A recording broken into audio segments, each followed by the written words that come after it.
I'm going to share with you today a book by David Walliams, a picture book called The Creature Choir, with illustrations by Tony Ross.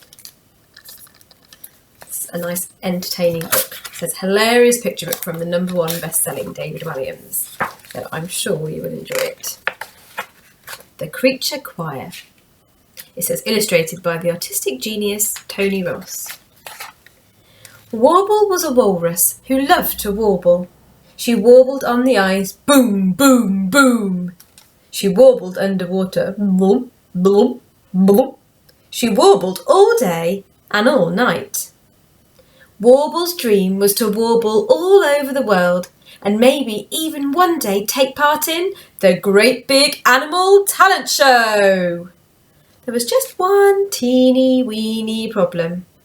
The sound that she made was absolutely shocking. Whenever Warble warbled, seals scarpered, plop, plop, plop, they're all plopping into the water and away, bears bolted, dash, and puffins pegged it, flutter. Warble warbled so loudly that the ice sheets would shatter, crack, splosh, plunging her huddle of walruses into the freezing cold sea. Icebergs would explode, bang, pelting everyone with ice cubes, bish, bash, bosh. Eek. I don't think they look too impressed about that, do they? The huddle couldn't take any more. The biggest, fattest one bellowed, "No more warbling, Warble!" "But," she pleaded. "No buts. When you warble, it's awful." "But warbling makes me happy. Please, can I warble some more?" "No." The whole huddle joined in the chorus of no's, except one. Warble's friend, the littlest walrus, stuck up for her. But they're all saying, "No, no warbling. Warbling strictly forbidden.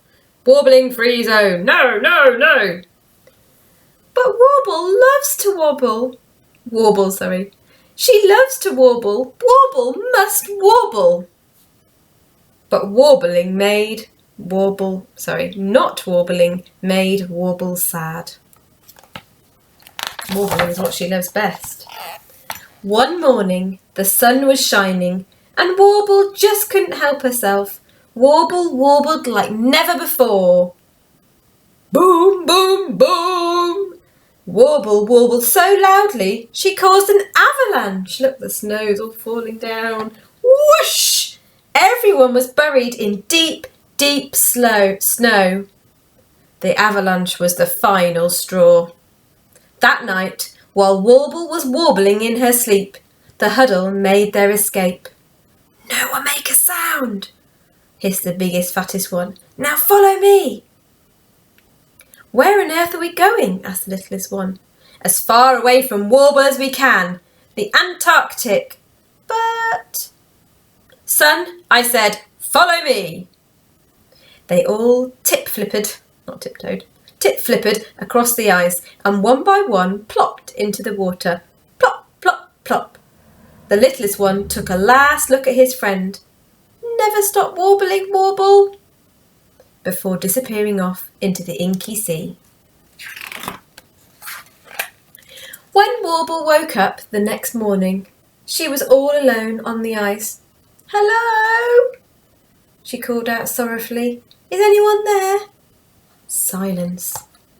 Now all she had to keep her company was her Warble.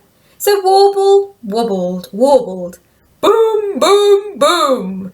Her warble was heard miles away by a moose. He too was alone, having been abandoned by his herd for his monstrous mooing. On hearing Warble's warble, he began to moo. Moo, moo, moo. He galloped across the ice to find her. They sang their hearts out. Boom, boom, moo, boom, boom, moo. This duet was heard miles away by another lonely creature, a snorting hare. "Oh my goodness, they sound even more horrendous than me," she snorted. The snow hare's thunderous snorts had sent her drove of hares fleeing. She bounced towards the pair to join them. Boom, boom, snort! Boom, boom, snort! They sang together. They were now a trio. But not for long. Soon so many creatures joined them that it was a choir. The creature choir. Bark, mirror, snort, bump, quack, hoot, raw, honk.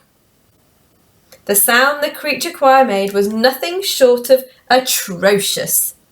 All animals were welcome. Warble never, ever said no to anybody.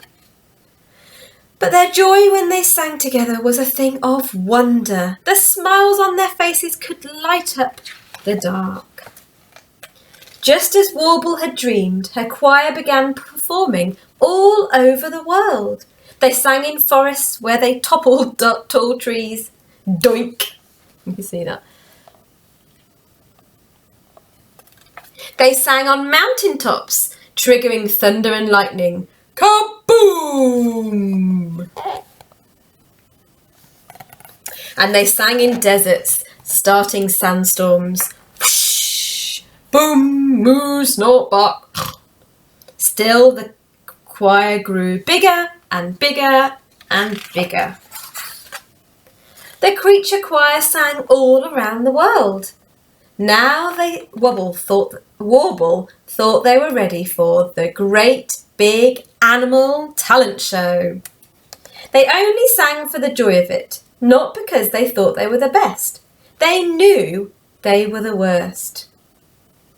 This year it was happening at the Antarctic. On the day the choir arrived for the competition, all the creatures became nervous. So they looked on with trepidation as an elephant seal sang opera, and a king penguin delighted all the animals with a selection of show tunes. Finally, it was the creature choir's turn. Warble calmed everyone's nerves by telling them, "Don't worry about being good or bad, just sing and be happy." They all nodded and began. Boom, rah, moo, bark, honk. The smiles on their faces delighted everyone, even if the noise they made was dreadful. So dreadful that the choir caused a colossal wave. Whoosh! Splosh! Among those clambering which swept the audience of animals off the ice. Among those clambering back on, Warble spotted some familiar, if wet faces, her huddle of walruses. When the creature choir finally finished their song, there was silence. Then the littlest walrus began clapping. The whole crowd went wild. Before all the walruses rose to their flippers and burst into flip, flap, flop, flop, wild applause. There was no question about it. The creature choir were the winners of the Great Big Animal Talent Show. Hooray! "We've so missed you and your warbling warble," said the tiniest one. "I'm sorry we left you all alone," said the biggest, fattest one, a real tear welling in his eye. "Please can we join your creature choir?" The whole huddle smiled hopefully and all eyes turned to Warble. "Yes!" she cried. Warble's favourite word was spelled out in the sky by all the creatures. All the other walruses warbled worse than Warble. No matter. Boom, boom, boom, boom, boom, boom, boom. All that did matter was that they were happy. I hope you enjoyed that story.